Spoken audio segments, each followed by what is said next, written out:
आता मला सांगा की कुणाच्या गाडीचं लोकेशन ट्रेस करणं मला बंद पडलंय? मला काय बंद आहे कुणाच्या गाडीचं लोकेशन ट्रेस करण्याचं? आणि माझं काही तेच काम आहे? ह्याला आरोप मानतात ही थोतांडगिरी आहे. मी कुणाच्या तरी गाडीत मोबाईल टाकतो, अरे एवढे मोबाईल आहेत होय माझ्याकडे? का मोबाईलची फॅक्टरी आहे? अर्थहीन बोलायचं, माध्यमांनी घ्यायचं, चालवायचं, टीआरपी मिळते. आता माझ्या प्रश्न आणखीन मिळेल. कुणाला सोडलं तुम्ही? कुणालाच नाही.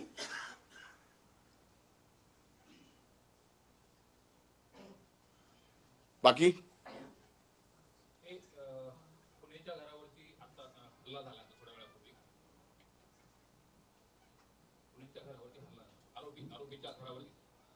मला माहित नाही, मी काय ऐकलं ना. आता तुमच्याकडनंच मी सुरेश ऐकतोय.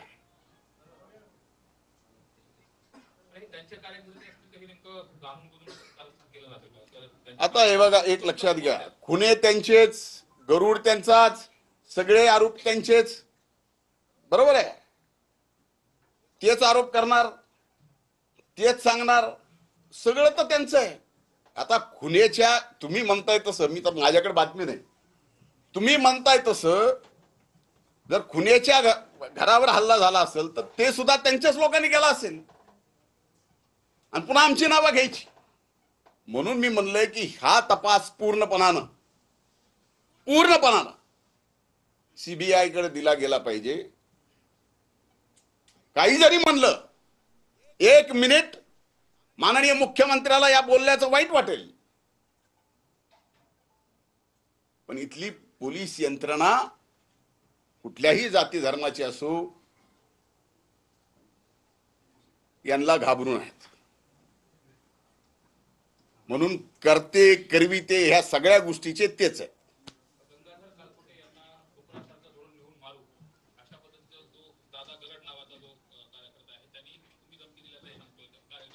मी धमकी दिली? अरे गंगाधर माझा चांगला मित्र आहे. आता एवढी मैत्री की सांगू का, मैत्रीचा खुलासा करू? त्या सभेत मी बोललो होतो, त्या सभेत मी बोललो होतो की एका माझ्या मित्रांनी 1:45 वाजता मला फोन केला, तू सभेला येणार आहेस का? आठवतं का सुरेश? मी त्यावेळेस त्याला म्हणलं काही नक्की नाही बाबा, काय भुजबळ साहेब कशी येते त्याच्यावरती माझं ठरणार आहे. नाही नाही म्हणले, तुम्ही येणार नसाल तर आम्ही गोंधळ करायचा ठरविला. ते रेकॉर्ड माझ्याकडे आहे. हेच ते काळकुटे. लोकसभेला फॉर्म भरला कसा? त्यावेळेस माझ्याकडे येऊन 4-4, 8-8 तास बसायचे. कसे? कशासाठी? फॉर्म भरला पण प्रचार नाही का? आता हे एवढं आणखीन डिटेल समजून सांगणं एवढे सुरेश तुम्ही.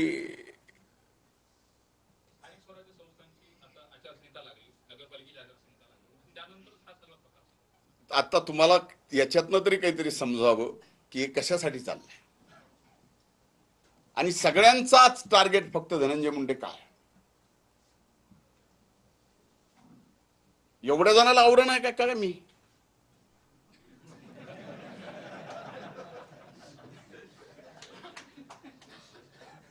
कमाल आहे.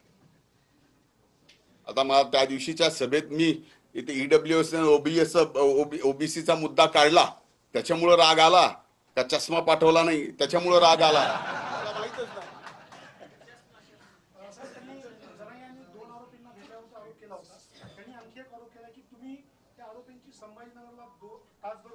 हे खोट आहे. कशाला कुणाची वाट बघू? मुख्यमंत्री व मंत्रिमंडळातील जे मंत्री आहेत त्यांना सुद्धा तुमच्यापासून धोका असा आरोप तुमच्यावर केला. माझ्यापासून सगळ्या पृथ्वी तलाला धोका आहे असं तुम्ही समजा. मी काय कोविड व्हायरस झालो का काय अचानक? काय चाललंय? हे आरोप आहेत. काही मंत्र्यांना सुद्धा माझ्यापासून धोका? अजब आहे.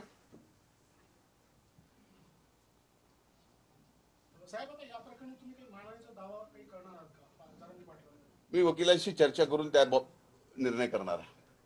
मनोज जरांगे त्यांची गावठी भाषा किंवा गावाकडची भाषा या नावाखाली मुख्यमंत्री असतील, मंत्रिमंडळातील सदस्य असतील, तुम्ही असाल किंवा इतर कोणी त्यांना घालून पाडून शिवराळ शब्दात बोलतात, तरी पण त्यांच्यावर आजपर्यंत कधीही कारवाई केली गेली नाही. त्यांना स्पेशल व्हीआयपी ट्रीटमेंट सरकार देतंय का? मी तेच, तुम्ही प्रश्न उपस्थित करायच्या अगोदरच हे विषय बोललोय. मी स्वतःच प्रश्न विचारलाय की ऑन एअर जर ते मान्यवर कॉन्स्टिट्यूशनल पोस्टच्या तिथं बसलेल्या मुख्यमंत्र्यापासून, उपमुख्यमंत्र्यापासून, मंत्र्यापासून आमच्या सगळ्यापर्यंत कुणाची आयमाय काढायची ऑन एअर, आणि त्यात सरकार काय करणार नाही.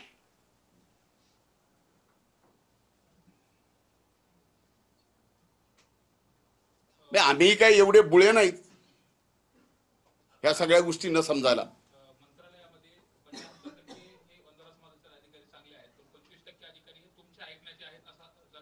बरं, 75% तरी चांगले म्हणले, त्यांचे त्याबद्दल आभार.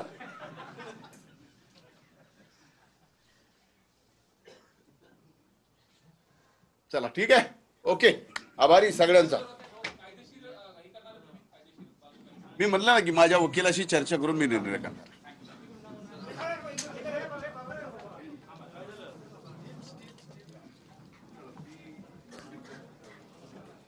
धनंजय मुंडे यांनी जरांगे यांना आव्हान दिलेलं आहे. सगळं प्रकरण सीबीआयकडे चौकशीसाठी गेलं पाहिजे असं धनंजय मुंडे म्हणाले. माझं आणि मनोज जरांगेंचं वैर काय असं देखील धनंजय मुंडेंनी म्हटलेलं आहे.